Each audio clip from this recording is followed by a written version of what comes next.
Hello everybody, I am Elham from Skin Chakra, the place to purchase excellent quality cosmetic raw material and to learn how to formulate like a cosmetic chemist.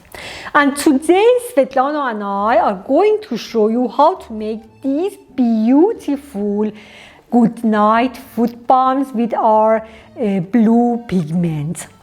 We will show you in the video how to make this one, which is a little bit more complicated version, and then making the simple version will be quite easy. Both of the formulations will be published on our blog, complete formulation and procedure.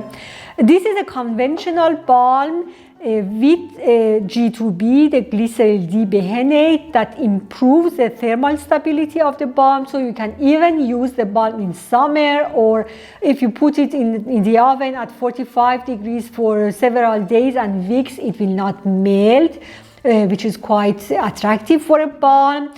In this one, we have added our modified rice starch. The color is just a hair lighter. Both of these are whipped now, and whipping makes the color generally brighter and lighter.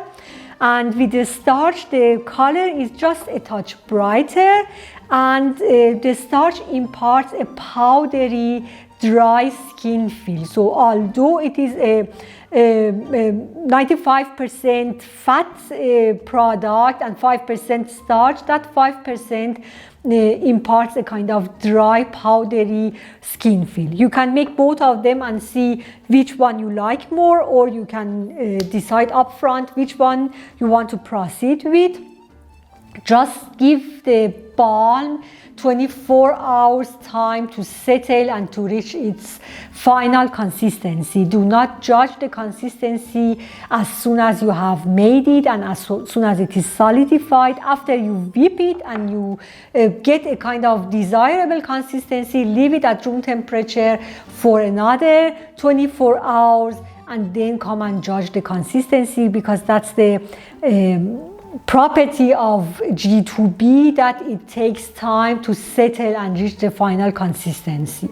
So I hope you'll enjoy watching this video and enjoy making and using these balms.